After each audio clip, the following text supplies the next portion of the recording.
Jenderal Muslim ini sudah tunduk pada Israel, Palestina makin gawat. Namun, apa yang akan terjadi?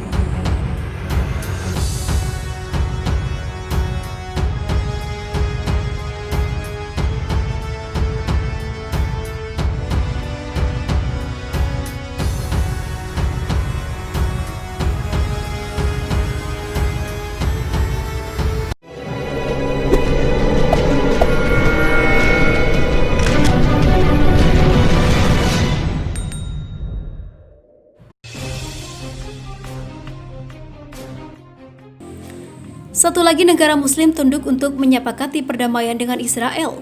Ya, kali ini giliran Sudan yang dikabarkan akan segera menandatangani kesepakatan normalisasi dengan bangsa Yahudi itu. Informasi yang dihimpun dari kantor media massa Israel, E24 News, Jumat 25 September lalu, Perdana Menteri Israel Benjamin Netanyahu akan bertolak dari Tel Aviv menuju Afrika untuk menandatangani kesepakatan damai dengan Sudan.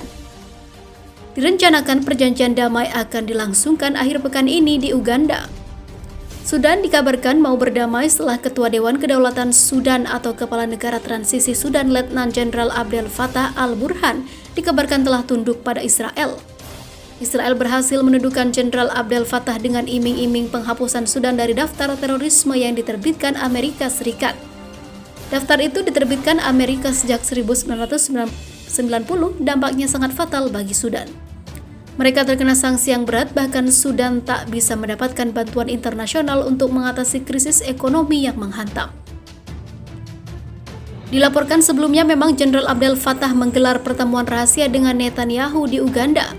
Meski sifatnya rahasia, namun Israel telah mengumumkan hasil pertemuan itu. Israel, Sudan, dan seluruh wilayah akan mendapat keuntungan dari perjanjian perdamaian dan bersama-sama dapat membangun masa depan yang lebih baik bagi semua rakyat di wilayah itu.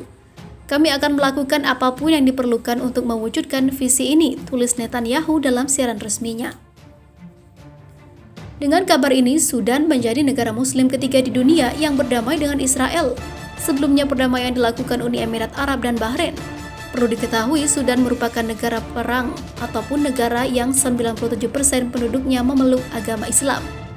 Dan efek dari perdamaian ini akan berdampak langsung pada Palestina. Negara itu kini berada dalam bahaya, sebab dipastikan Palestina akan semakin sulit lepas dari penjajahan bangsa Yahudi di Gaza.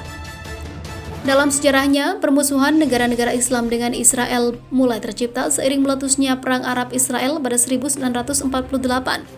Perang pecah sehari setelah Israel memproklamirkan kemerdekaan pada 26 Mei 1948. Negeri Yahudi itu diserang tentara gabungan dari Mesir, Suriah, Lebanon, Yordania, Irak, Arab Saudi, Yaman, dan juga Sudan dan beberapa negara lainnya. Semua negara Islam marah setelah secara sepihak PBB membagi wilayah Palestina dalam dua bagian.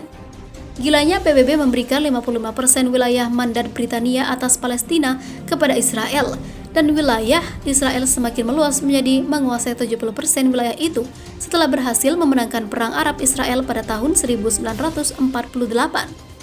Sementara itu diberitakan sebelumnya, Kepala Angkatan Udara Israel Amiram Norkin menyampaikan ketakutan militer negaranya terkait rencana penjualan jet tempur siluman F-35 Amerika Serikat.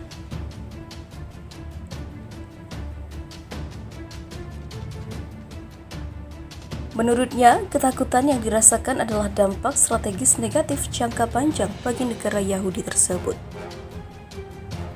Norkin mengatakan keseimbangan di kawasan mungkin terganggu dengan penjualan tersebut, tetapi Amerika Serikat sendiri berkomitmen untuk mempertahankan keunggulan militer Israel. Meskipun tidak secara resmi menjadi bagian dari perjanjian normalisasi yang ditengahi Amerika Serikat yang baru-baru ini ditandatangani antara Israel dan juga Uni Emirat Arab, penjualan F-35 secara luas dipandang bergantung pada penerimaan Abu Dhabi atas kesepakatan normalisasi hubungan tersebut. Norkin mengatakan kepada Channel 12 bahwa meskipun kemungkinan penjualan belum tentu berdampak negatif langsung bagi Israel, dalam jangka panjang hal itu dapat mengganggu keseimbangan di kawasan dengan cara yang mungkin tidak positif bagi Israel. Hal-hal ini tidak tercermin dalam analisis strategis karena membahayakan Israel minggu depan. Ini adalah hal-hal yang bisa menghasilkan proses yang mungkin dalam keseimbangan strategis jangka panjang menjadi kurang optimal bagi negara Israel, ujarnya. Ketakutan berasal dari langkah-langkah selanjutnya yang akan diambil setelah langkah pertama dan mungkin penyebarannya yang akan lebih luas, kata Norkin.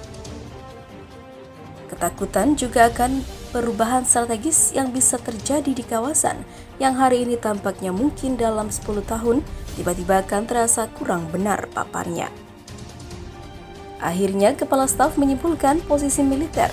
Hal-hal ini dibahas dalam proses yang teratur, bukan karena iseng, dan kami sangat ingin mempertahankan keuntungan kami selama bertahun-tahun di kawasan ini, kata Norkin yang dilansir Times of Israel pada Jumat 25 September kemarin.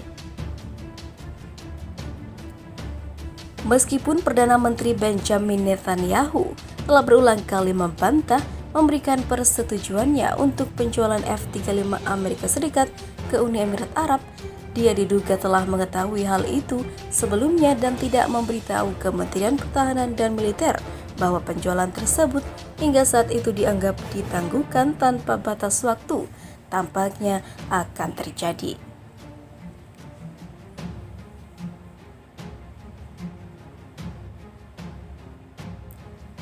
Ditanya apakah langkah itu bisa terjadi meski ditentang oleh Perdana Menteri, Norkin mengatakan dia tidak tahu, tetapi Israel telah mempengaruhi Amerika Serikat di masa lalu tentang masalah mempertahankan superioritas militernya di wilayah tersebut. Di bawah Undang-Undang 2008 dan kebijakan puluhan tahun, Amerika Serikat dilarang melakukan penjualan senjata ke negara-negara Timur Tengah jika Pentagon memutuskan bahwa hal itu akan merusak apa yang disebut Israel Qualitative Military Age atau QMA. Dalam beberapa kasus, penjualan senjata yang akan mengancam QMA Israel pada akhirnya diizinkan untuk dilakukan asalkan Amerika Serikat mengimbangi potensi bahaya dengan membatasi cara penggunaan peralatan oleh negara lain atau dengan menjual teknologi militer yang lebih kuat ke Israel. Misalnya di bawah Presiden Amerika Serikat Barack Obama, jet tempur F-3 ataupun F-16 dijual ke Arab Saudi dengan syarat tidak dapat ditempatkan dalam jarak dekat Israel. Menurut laporan Reuters pada Selasa lalu, Amerika Serikat berharap akan menandatangani kesepakatan untuk menjual pesawat tempur siluman ke Uni Emirat Arab pada bulan Desember. Tetapi Amerika juga mencari cara untuk meredakan kekhawatiran Israel bahwa keamanannya dapat terancam oleh penjualan jet canggih tersebut. Laporan tersebut mengklaim satu langkah yang sedang ditinjau adalah memasak Israel dengan teknologi untuk mengidentifikasi jet tempur siluman Emirat, sehingga tidak dapat menghindari radar Israel.